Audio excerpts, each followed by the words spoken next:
ഫുട്ബോളിൽ നിന്ന് യാത്ര ചെയ്യുന്നത് വിലക്കിയ കണ്ടക്ടർക്ക് യാത്രക്കാരന്റെ മർദ്ദനം. കൊല്ലം മധുര ഫാസ്റ്റ് പാസഞ്ചറിലാണ് സംഭവം. കെ.എസ്.ആർ.ടി.സി കണ്ടക്ടർ മുഖത്തല തൃക്കോൽവട്ടം സ്വദേശി വിനുവിനാണ് മർദ്ദനമേറ്റത്. രാത്രി 11 മണിക്ക് ശേഷമുള്ള കൊല്ലം മധുര ഫാസ്റ്റ് പാസഞ്ചറിലാണ് സംഭവം. കൊല്ലത്തു നിന്നും കയറിയ ഇരുപുരം സ്വദേശി അരുൺ എന്ന ആളാണ് കെ.എസ്.ആർ.ടി.സി കണ്ടക്ടർ മുഖത്തല തൃക്കോവിൽവട്ടം സ്വദേശി വിനുവിനെ മർദ്ദിച്ചത്. ഫുട്ബോളിൽ നിന്ന് യാത്ര ചെയ്യുന്നത് വിലക്കിയ കണ്ടക്ടറോട് ദേഷ്യത്തോടെ കയർത്തു.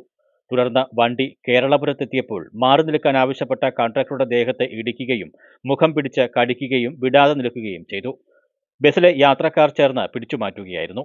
മധുരയ്ക്ക് ടിക്കറ്റ് എടുത്ത 7 പേരിൽ ഒരാൾ തുറക്കുന്നിട്ട് ഫുട്ബോൾ ചെയ്യുന്നതായിരുന്നു. അപ്പോൾ വണ്ടി ആളുണ്ടായതുകൊണ്ട് ഞാൻ പറഞ്ഞില്ല. പിന്നെ കേരളപുരത്തെത്തിയപ്പോൾ ആൾ പറഞ്ഞപ്പോൾ ഞാൻ കയറി മേപ്പോട്ടിരിക്കാൻ പറഞ്ഞു.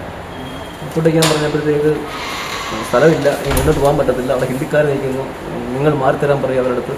ഞങ്ങൾ നിങ്ങൾ മാറി ചെന്നാൽ മതി മാറുമെന്ന് പറഞ്ഞപ്പോഴത്തേക്ക് എൻ്റെ ചൂടാ നിങ്ങൾ പറയണം, നിങ്ങൾ അവിടെ ഹിന്ദി പറ, മാറിത്തരാൻ പറ എന്ന് പറഞ്ഞുകൊണ്ട് ഞാൻ പുറകോട്ട് വയ്ക്കാൻ പറഞ്ഞു. അങ്ങനെ പുറകോട്ട് ഇരുന്നു. പുറകോട്ട് വയ്ക്കുമ്പോഴും എന്നെ പിന്നെയും പ്രൊവോക്ക് ചെയ്തുകൊണ്ട് എന്നെ പറഞ്ഞുകൊണ്ടിരിക്കുക. അപ്പം ഞാൻ പറഞ്ഞു ഞാൻ ടിക്കറ്റ് എടുക്കട്ടെ. അതേ സമയത്ത് തന്നെ നീ ഇത്ര തെള്ളുന്നതെന്ന് പറഞ്ഞ് എന്നെ പിടിച്ച് ഇടിക്കുകയായിരുന്നു. ഇടിക്കുകയും ചെയ്ത് കുറച്ച് നേരത്തെ എൻ്റെ മുഖം പിടിച്ച് അടുത്തോട്ട് വെച്ചിട്ട് ആവശ്യം ഭയങ്കരമായിട്ടും കടിച്ച് പറിച്ചുകൊണ്ട് 5 മിനിറ്റ് നേരം അങ്ങനെ നിന്നവൻ. തുടർന്ന് ബസ്സിൽ അക്രമം കാട്ടിയ ആളെ കുണ്ടറ പോലീസിൽ ഏൽപ്പിക്കുകയായിരുന്നു. ശേഷം ബസ് കണ്ടക്ടറെ കുണ്ടറ താലൂക്ക് ആശുപത്രിയിൽ പ്രവേശിപ്പിച്ചു. ന്യൂസ് ബ്യൂറോ, കൊല്ലം.